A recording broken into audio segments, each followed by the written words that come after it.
There is a fifth dimension beyond what is known to man. A dimension of sight. A dimension of mind. You've just crossed over into the box score zone. All right. Dude, where's my barbecue? What are you talking about? That is barbecue. It's not barbecue. Yeah, ribs, brisket, tri-tip. Hold on a second, let me get you a beer. Yeah. There you go. Oh, dude, it smells like kale juice or something. Yeah, beer.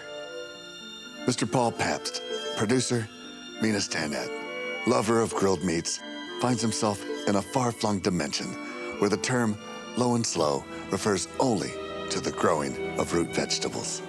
And in a place where the only bib you'll need is bib lettuce. The box score starts now. I don't know a lot about sports, but I can drink a lot of beer. My motto is simple. C's get degrees. Need a long, inappropriate hug? I'm your man. I think I'm smarter than you, because I probably am. Power College for box score.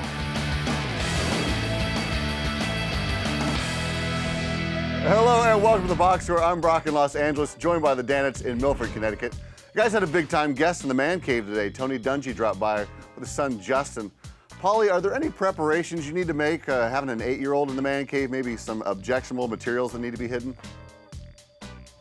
It's a good question because Tony's a pretty conservative guy, but that being said, Tony's been here before, so I think it's on him now. If Tony had never been here before, Coach Dungy, then it's on us to clean up our act, which we can't do.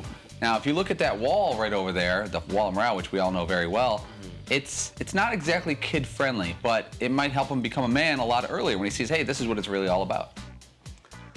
That's just life. It's just life getting taught to him. Thankfully, Dungy's son was an adorable little angel, but it was almost a year ago to the day where he dropped by the New York City Man Cave and gave you guys his first set of TD celebrations. Fritzy, is this going to become a yearly tradition? I sure hope so. I hope it's more than once a year. Justin's a great kid. He's very talented. We always love having Tony, obviously, in studio, but when he brings Justin, it just makes it that much better. He was all prepared. He had a list of all the names of those he was going to do TD celebrations for, and he pulled it off really well. We all got a kick out of it and look forward to his next I'd like visit. it if he was doing it up to the point where he actually does it on the field, because he's clearly, it's obvious his brother was a receiver for Oregon. He's athletic. He's going to be I want to see him do it on the field. I could totally see In all that. seriousness, Brock, I mentioned to Dan, I go, I really hope he becomes like an all-pro player in the NFL, like Tiger Woods, and this will be his Mike Wallace show moment. They always show that clip of Tiger Woods hitting a putt when he's eight weeks old or something like that. He's, in a bassinet, smacking him 240. I don't know what he did, but this will be kind of our moment that we had him first. Somehow, though, Mike and Mike will have some video where he was 2 days before. Well, Tony's son was great last year, and this year he brought it again. Johnny Manziel. Let's start with Johnny Manziel. Oh, I like that one. I like that one. Andrew Luck.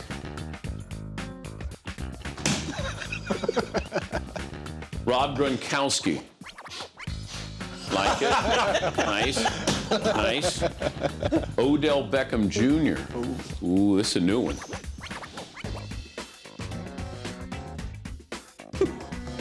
Uh-oh.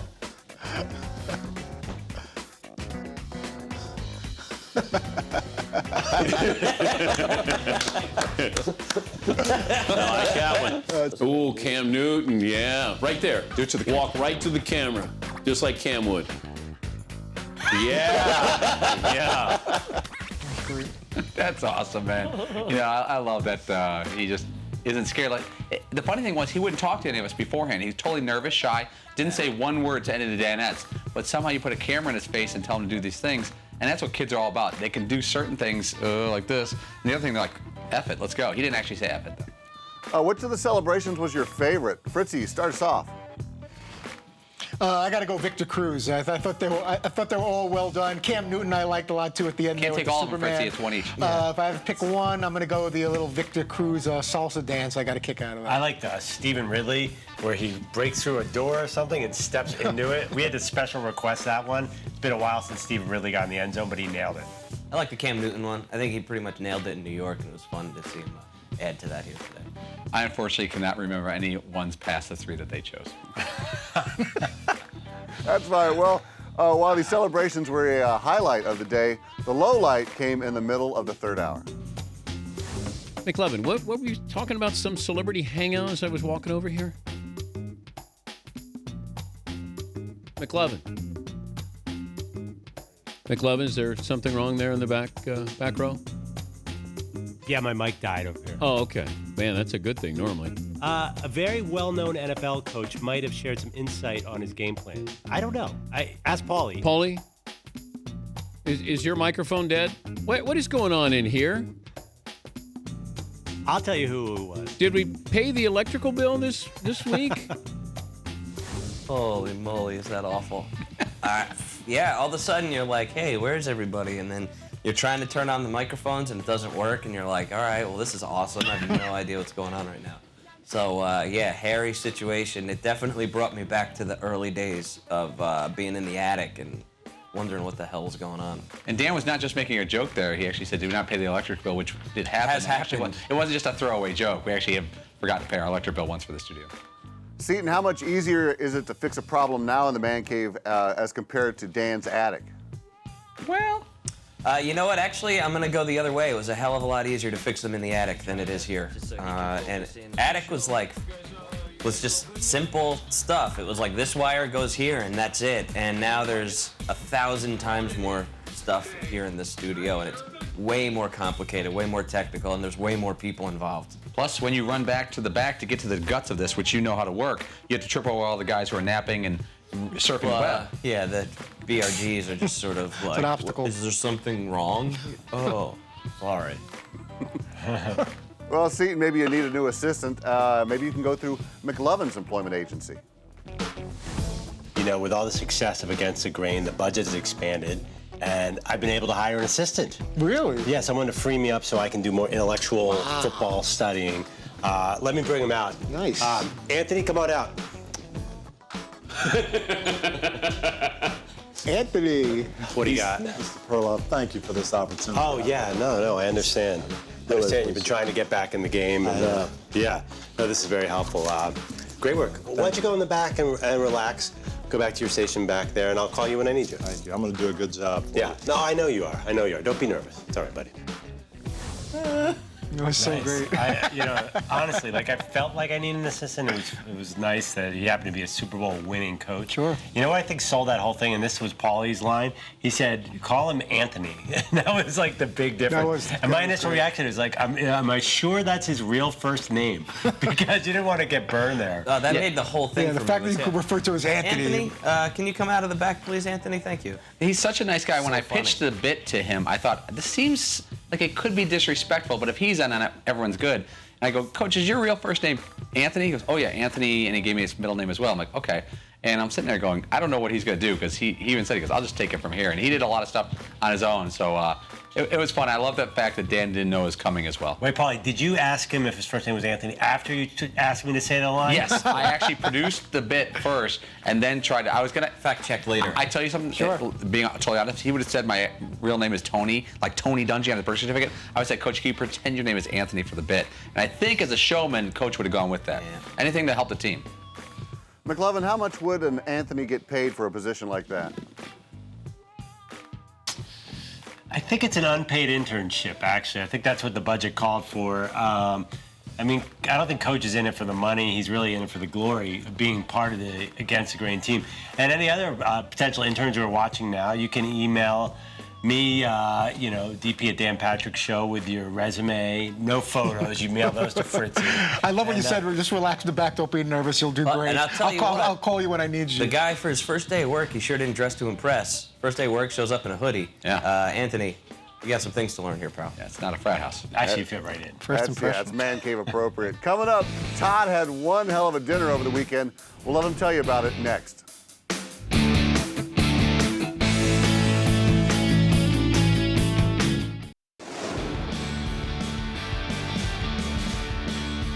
We are back here on the box score. The boss was grilling Fritzy about his awkward dinner conversation over the weekend, and it was all good until Dan asked him this question. The single most awkward thing that was brought up. Something about, wow.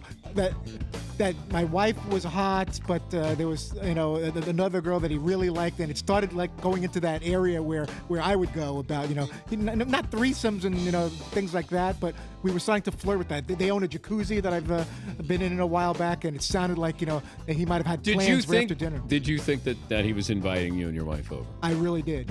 I don't know if there was going to be a swap or it was just going to be the four of us or what he had in mind, but if there's such a thing as like truth serum to some of these meds, then do you want some of that medication? I really would like some of that. Yeah, that was quite an interesting night. I knew he was, a week removed from back surgery. I didn't know what his medication situation was or what have you. When he first came in, he had one of those walkers like an old man, so I felt a little bad for him. He had some kind of Velcro thing around his waist. Dinner? He wanted to get out of the house. I guess he was just feeling kind of cabin fever, and we were willing to go over to his house, so they could have come to ours, but he wanted to get some fresh air and come out. And then he just started rambling on about women of the neighborhood and our friends and things he doesn't like about our rabbi at the temple. Is this a fake story about you? Like where you say a friend of mine was doing this? Because it sounds like what you would do. I wish it was, because he was very funny. I wish I could take credit for it. Even with just like a baby aspirin, you would do this. Yeah, I thought it was very entertaining, and I could, like you said, I could totally relate to what he was talking about. I don't need medication to. So when you talk to him today, does he remember the dinner, or was he like blacked out? He remembers bits and pieces of it. He doesn't know exactly what he said, and his wife basically spent most of the dinner just covering her face, shaking her head like, why did we agree to go out while he's on medication? Yeah. It was he said some things that were a little questionable even for me, that were a little embarrassing. But I just thought it was hysterical, and I kind of produced like Paulie would, and I kept feeding him lines. Good. And, what about this one? What about that one? What if you were in this situation? And what did your wife think about that? I had to hear what he was going to say. Can I ask a question? The girls didn't appreciate it. I actually watched your box segment. That was a great story. Why did you have to go on and tell everybody what you had for dinner? You said I had a nice steak and a potato I don't know on the why. side. I tend to ramble on. I did. I had broccoli and baked potato. No one cares about that. And I wanted to not get a nice piece of Oreo. Like goes out to the TV world. And they probably could care less. I got a question also. What bothers me, it's a great story, and I love that Fritzy produced it and got it on the air. But why wouldn't you give that to us in the morning meeting when I say anything else from the weekend? I should have. Now, I know that's not the lead, and we may bust on you, but it's nice to have that nugget. Because if someone wasn't watching the box, that would have never made.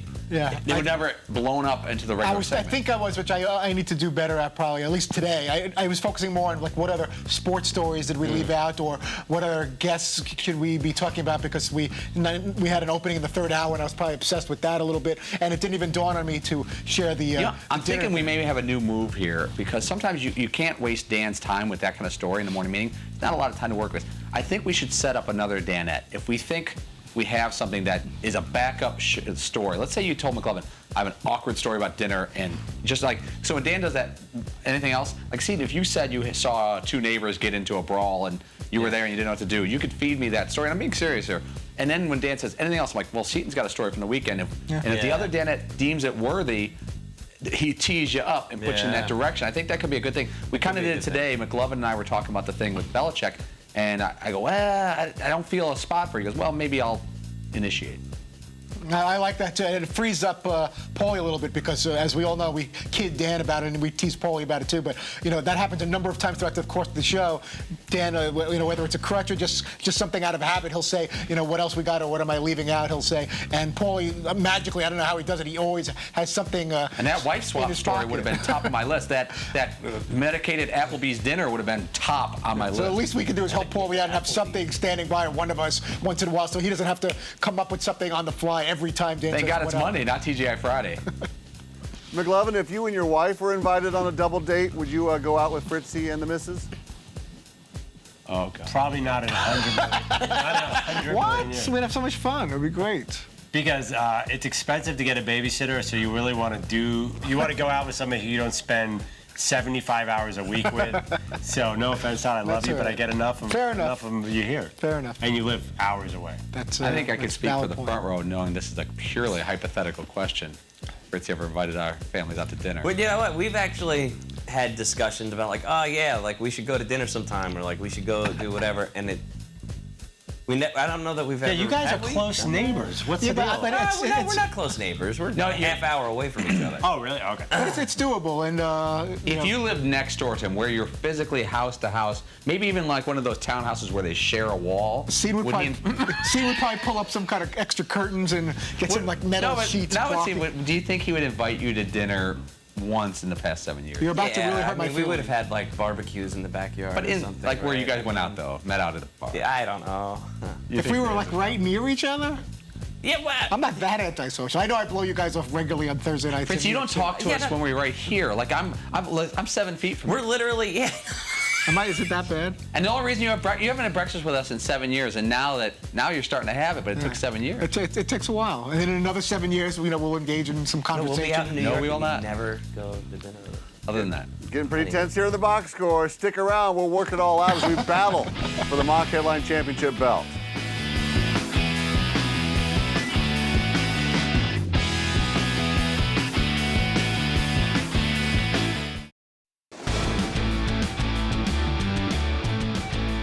Jonas Gray, the Patriots running back, overslept / phone died. You get a chance to play for the Patriots. Get 2 alarm clocks, get 3 alarm clocks. I don't feel sorry for this kid at all for losing his gig. I would have had that headline, Jonas, brother. What do you think, Fritzy? I like it a lot. All righty. Nice. Welcome back to Questionable. Box Score. It's Monday, Saturday, and Sunday are in the books. Lots of stuff. Football, sports and entertainment, the AMAs. Let's make fun of it all. Bring your journalism student into the room. They're going to want to see this. It's time to battle it out in this edition of... Oh, this is going to be interesting. Mock Headline Battle Royale! Okay, so you know the deal. I give you a headline, you give me the mock headline. First headline, Patriots running back Jonas Gray benched after missing team meeting. Paulie, let's start with you. I have no idea. No mock headline. Okay. Well, you want to do something besides mock headlines, Paulie?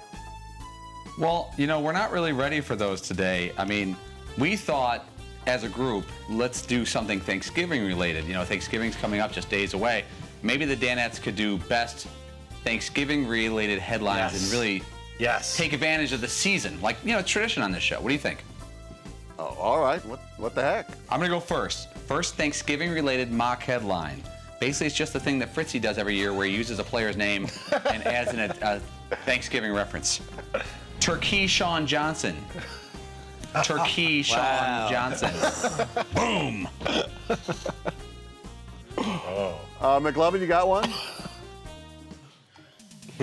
Along those lines, Ernest Givens was a receiver for the Houston Oilers. After he would throw the ball into the crowd, people would say, "Thanks, Givens."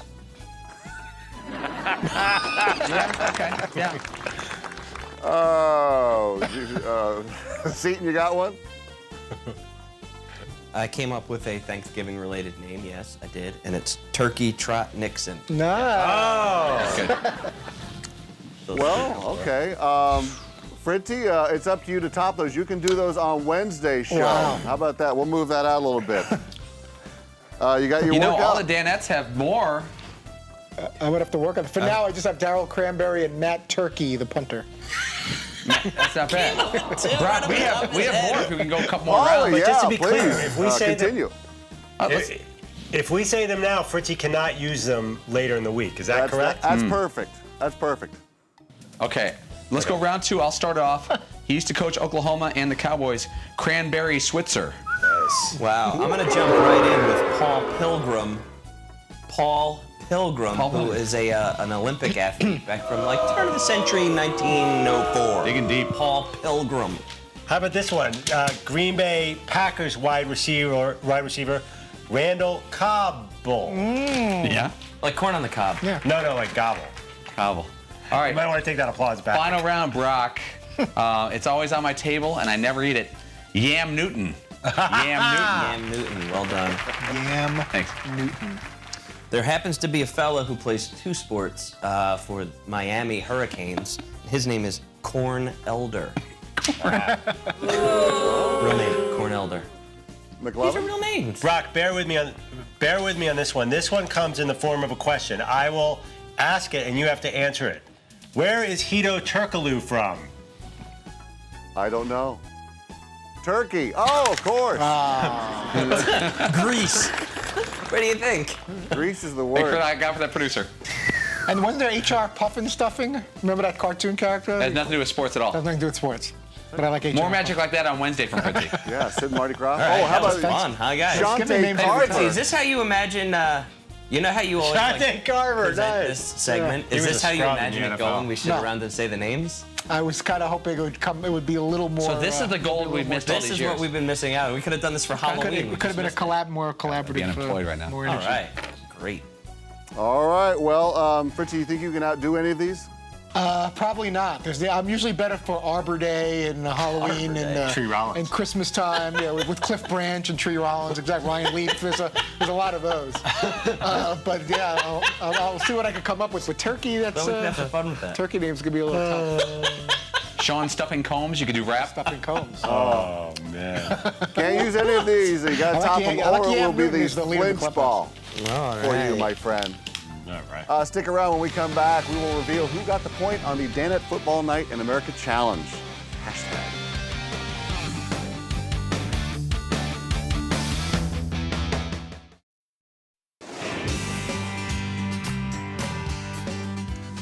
We are back here on the box score. Last call. Well, the Giants-Cowboys game was a classic last night for sure. And Odell Beckham Jr. stole the show with that catch, but Dan Nation wants to know who stole the point. Let's find out in this week's.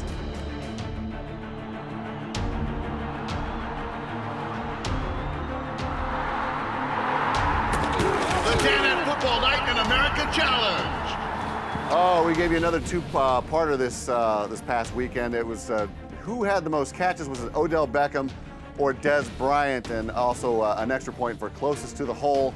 We all pretty much went with Dez Bryant, but I think it was Seton that went with Odell Beckham. Let's see who was right. Was he right? Of course he was. Beckham outshined Dez by he caught 10 and Dez only caught 7, and stole the show with that catch. Plus, Seton was the only one who took Beckham, so he also gets closest to the hole bonus point, which means 2 points for Seton today. Are you going to try that approach more often, Seton? Just sort of stand by yourself on these selections? Yeah, I just like to sort of shoot wildly and see what happens. I don't know how many times because there's 5 of us, that you get to sort of stand alone on a call. But yeah, I'll keep that in the back of my head. Well, that masterful move by Seton, the leaderboard looks like this.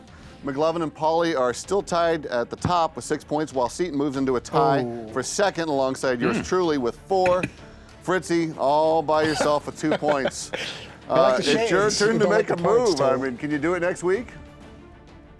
I hope so. I've been stuck in with either 0 to then finally 2 points for this whole season. It's just been a total embarrassment, and I got to get a couple more points going here. Would you consider picking against yourself? Like as soon as you pick something, ask Brock to change it to the exact opposite. Whatever I'm doing now is obviously not working, and I'm stuck in now dead like a last better place. on a losing streak. That's what they say when you're on a losing streak when you're betting. Go with what you jump at and then say bet against yourself. And misery loves company. I was kind of comfortable. I had Seton next to me, and we were kind of sharing last place together. But No now, longer, my now that friend. he's moved No up, longer. he's left me behind all by my lonesome in last place. You are your own cooler. We also want to thank the good folks out there that have tweeted us their guesses to at the Box Score Show at the glorious hashtag BSFNC. Fritzy, my friend, who is on tomorrow? It's a big UCLA alum day for some reason. I'm not sure why it worked out quite that way, but Hall of Famer Troy Aikman will join us.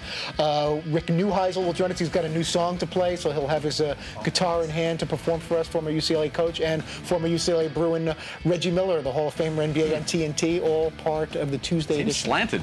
And a little bit slanted towards the Bruins for some reason. Thumbs up from Seton. Thanks for watching the Box Score. Set your DVR or tune in weekdays at 3 p.m. Eastern only on Audience Channel 239. If you're on the go, the podcast available on iTunes or at podcastone.com. Gobble, gobble, gobble, gobble. I don't know a lot about sports, but I can drink a lot of beer. My motto is simple: C's get degrees. Need a long, inappropriate hug? I'm your man. I think I'm smarter than you, because I probably am. Hey, thanks for watching the Box Score. Holy cow!